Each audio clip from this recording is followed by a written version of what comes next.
All right, wonderful people. It is me. It's Calvin. I wanted to talk to you about a little neat trick to keep going and going that I got from this book. It's Jocko's Discipline Equals Freedom Field Manual, Jocko Willink. I have thoughts on this book. I think there's things in this book that are fantastic, and some of it is a little problematic. But I think I can definitely learn a lot from this guy. Discipline has never been my strong suit. It's become something I'm pretty good at.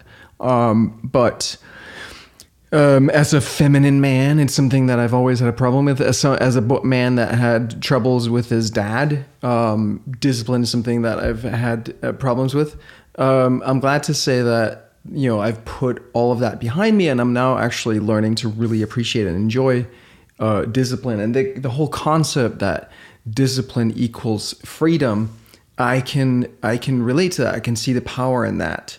I can tell you some stories about that. Like when I quit smoking, for example, the fact that it was 100% decision. It wasn't like, well, I'll smoke when I drink, or I'll smoke sometimes, or when I feel like it, or when I'm with people, or there's like, no, it was just like, no, I'm never going to take a puff of anything again.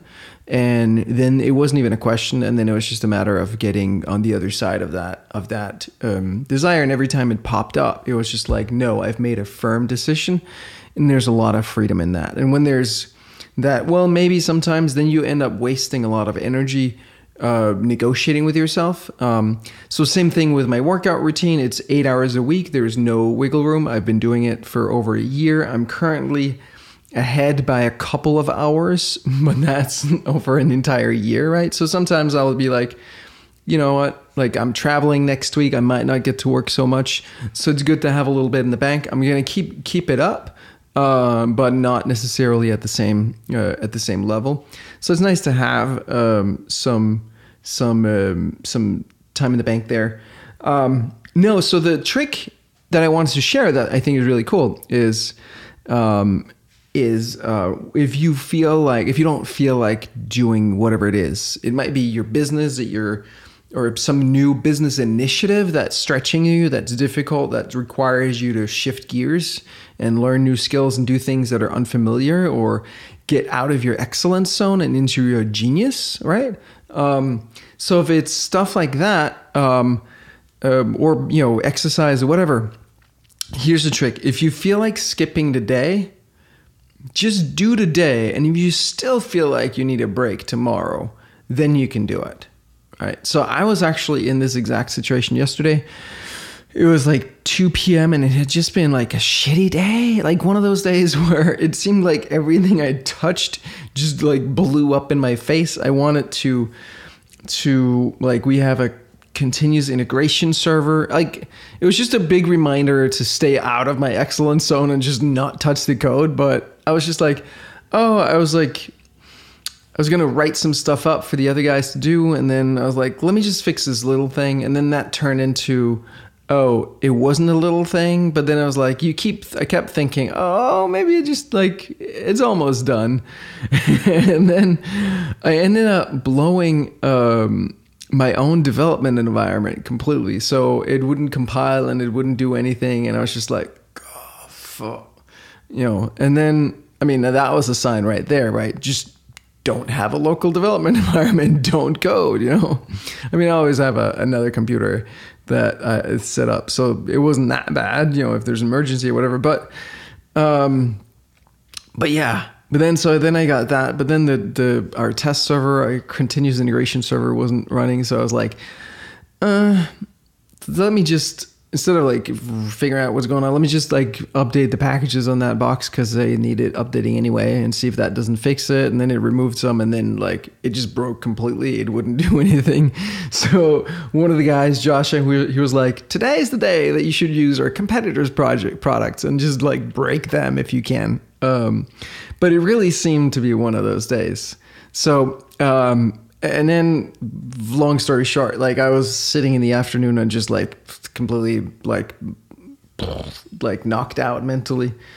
And And so I was like, let me go for a break. Let me go work out. And I was just like, I don't want to work out today. Today is chest day. I knew I had to do like the 65-pound dumbbell chest press. And I'm like, I can do it, but it's so hard to get them up there, you know? And it's just like, I don't want to do it. But then I remembered Jocko, and I was like, all right, you don't feel like doing it today. That's okay. Maybe we need a break. Maybe something needs to change here with work, with exercise, whatever. It's fine, but just do your workout today. Just do the workout today. And then if you still don't feel like working out tomorrow, you can take a break. I can easily afford a day of not working out in my scheme here.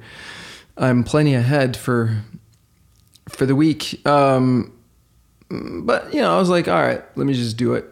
Turned out fine. It wasn't my best. It wasn't my best workout, I have to say, but it went just fine. And you know what? This morning, I woke up at 5 something, couldn't go back to sleep. And then at a little over 6, I decided, let me just get up and go downstairs and do a workout.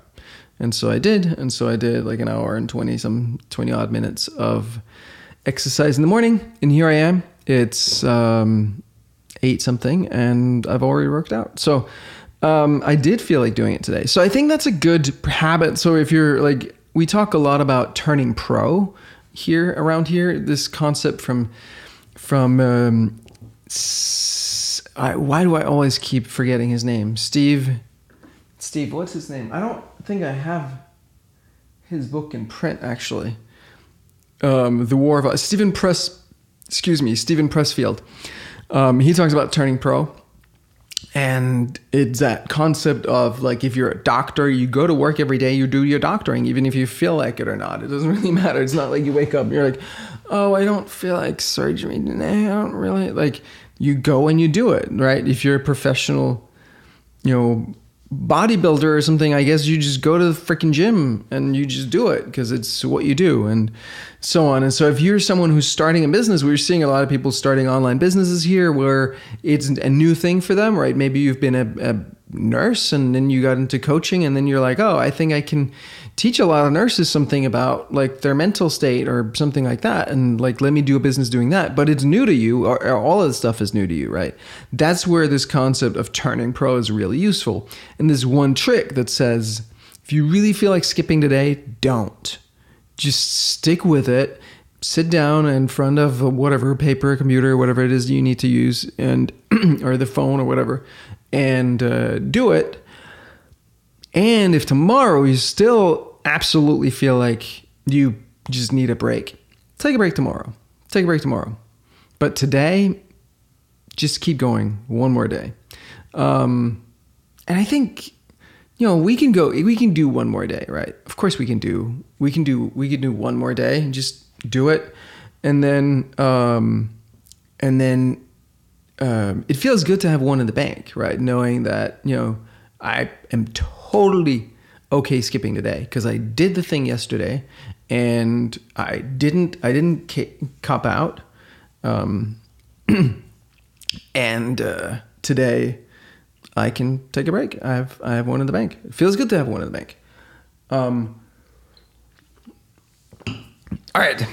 So the flip side of this is, I think it's very, very important when we talk about this. Like a lot of this is like, gets very, very masculine. Like everything's a fight. You're fighting the negative beliefs and you're fighting. And like, let me see if I can find something. Yes, life can be overwhelming. That's the way life works. It is testing you. It is going to throw problems at you, and it is going to throw them at you all the time, all at the same time. This is the way life works. Murphy's Law. It is easy to feel beaten when you're faced with all those problems at once. But let me tell you, that does not mean give up fighting. In fact, it means the opposite. It is time for you to fight harder, to dig in, to go on the warpath, to assess what the problems are and decide which one you're going to attack first. Then get started. Attack! And listen, it won't be easy. In fact, it will be hard. Life is hard. That's what life is. And these challenges you face, they're going to do their best to take you down. Do not let them. Stand up. Dig in. Line up those problems and confront them, face them, fight them. Do not let them bring you down. Instead, let these challenges raise you up. Let them elevate you. Let their demands and their trials make you stronger. Let the adversity you face today turn you into a better person tomorrow.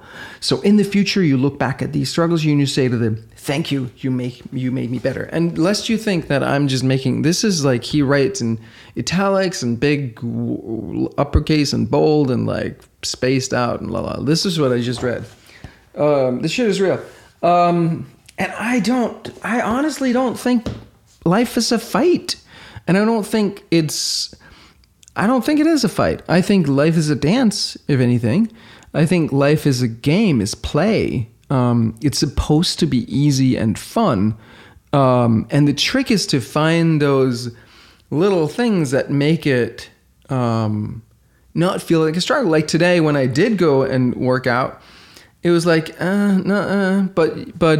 but knowing that I just do this now, and tomorrow you can take the day off, made it feel like not such a fight. It was like, all right, just do this. All right, not a huge deal. So I wanted to bring something else up that's complementary. And I try to keep these fairly short, but I'm not always that good at keeping things short. Just between you and me, don't tell anyone. Don't tell anyone, because sometimes I go long. You should see some of the videos I've done. They were like hours long.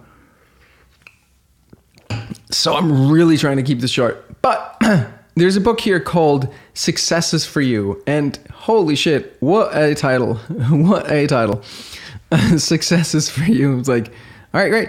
But the book is amazing. I don't love the title, but the book is amazing. David R. Hawkins, you may be familiar with him as the author of a book called Power versus Force. Seems like cover and cover pages is the same thing. I just want to read something to you from the first chapter. I want to show you something here. So it's about the bananas. So it's all about success, and it's all about kind of the inner game of success. And his main point, before I show you all that, his main point is success and everything, honestly, in life is all about being. And then you do, and then you have. We think that in order to achieve success, you do struggle. You do all these things. It's a fight, right? Every day you get to have a hustle, like Gary Vaynerchuk and that kind of thing. Like, every day you fight, and then you get to have those things, and then you get to be successful or be, famous or happy or whatever it is you want to be. And his point is that's totally in reverse. That's missing cause and effect. It's not all the doing that makes you successful. It's the fact that you are successful on the inside that makes you do things in a way that actually leads to some outer results. But it's the inner, it's your being that is the cause. And the outside, the results are just the effect. And I think a guy, honestly, like Gary Vaynerchuk bears this out because when I first saw him back in 2007, 8-ish is when I first saw his videos, and I was captivated. He was a winner from the get-go. You could just tell from those videos, this guy is a winner. This guy is onto something. He just had an energy around him and a charisma, and it was just a matter of time. And the same experience I had with David Heinemeier, who created, by the way, he was the one who introduced me to Gary Vaynerchuk, not in person, but to seeing him online, I think. But David Heinemeier, who created Ruby on Rails, which is the software platform that we use, the open source framework that we use, I was there from the very beginning because he was a friend of a friend in Copenhagen. We lived in the same city, and you could just tell. I just completely obvious. This guy is going to be fantastically successful. Ruby on Rails is going to be fantastically successful. The world doesn't know it yet, but he's going to take over. He's going to take the world by storm. It was just obvious. He just had that thing, and that's the point. Is you have that thing, and then you do all these things, and it's easy. So let me read you a passage from the book. This is a story about bananas and monkeys. So it goes like this. In a well-known experiment, a monkey was put in a cage and bananas were placed outside the cage on the opposite side from the door, just beyond his reach. Once the monkey spotted the bananas, the door was opened. What happened? So we have a monkey inside of a cage, right? And right there in front of you is bananas. Right in the back is a door. And as soon as the monkey sees the bananas, he tries to reach, right? What happened was that the monkey stretched his arm between the bars. He struggled and practically dislocated his shoulder, frantically trying to grasp that which was just beyond his reach. He could struggle there for hours, weeks, or months, and it was always going to be just beyond his reach. To get the bananas, he had to turn his back on them and walk through the open door. And we know that the minute he got that aha and saw the open door, success was automatic. He just had to go out the door, go around, and grab the bananas. It's only the manifestation of what had already happened. The minute the monkey saw the open door, in effect, he already had the bananas. He could have and eat as many bananas as he could hold. Fame and success are exactly like that. They happen the instant we see something. Success is the automatic expression of what has already happened. What the world considers fame and success are merely the symbols and the outer representations of what has already happened. Let me see here. If we look around us, we'll see the millions struggling year in and year out to reach the bananas, and we have an inkling as to why. Fame and success, like happiness, cannot be sought directly. Happiness cannot be achieved by struggle. It's the automatic consequence of an inner sense of delight, joy, and satisfaction. Happiness automatically comes from being a certain kind of person and being a certain way in the world and about life. A truly happy person is happy no matter what. I've been happy rich, I've been happy poor, I've been happy single, I've been happy married. I've been happy as a student, I've been happy as a teacher. All right. Let's see here. Yeah, so he talks about power and force. So in World War II, the Germans assembled the greatest military force of its time. Adolf Hitler, who relied on force, ended up insane, suicidal, disgraced, dead, anathema to the human race, and brought defeat to the whole country. Force may create the illusion of success for a period of time, but as in the case of every celebrity who kills themselves, apparently the symbols of success are not what success really is. And then he tells a story. Well, what is the source of power? Power is something that we own within ourselves. When Winston Churchill catalyzed the will of the British people, he manifested power. Consequently, Hitler's forces ran into power. When force meets power, it always loses. Then he mentions the example of the British Empire versus Mahatma Gandhi. Mahatma Gandhi had the principle of universal truth, the equality of all men by virtue of the equality of their creation. These are the same principles that empower the Constitution of the United States. And so that gives you power versus the British Empire that was motivated by self-interest, which is force. So my gripe with this guy, so let me see if there's anything else. I just want to throw it. One secret of knowing whether we've achieved this or not is the presence of joy. If we're tired and burned out at the end of the day, then it's from the monkey business of trying to grab the bananas. When we invent a better product, the world beats a path to our door. There's no need to knock our brains out. How long does it take to succeed? It takes exactly 1 split second. All right. So check out this book. It's amazing. But this is the problem, the gripe that I have with this guy, right? It ends up being a lot of force. So some of it, like, that's what I love about, like, that example of, like, quitting smoking. The decision is instant. And the moment you've made that decision, you're cured for your addiction to cigarettes or whatever it is, right? Boom, that's it. You're done. And that's in my mind is power, because you're deciding, it's instant. Now you're a non-smoker, right? It was one of the things that was important for me. I didn't want to be a non-smoking smoker. I didn't want to be a smoker who just didn't smoke and, like, was always like, oh, I wish I could smoke. Like, that was very critical to me, that I did not want to be one of those guys. I wanted to be someone who was not a smoker. Just didn't need it, because, like, you look around, most people don't seem to need it. So clearly it's not something that we need to function. And so there's parts of this book that speaks to that power, but there's also a lot of it that speaks to force. And I just don't think that's helpful. And the thing is that, like, with the example with the monkeys and the bananas, right?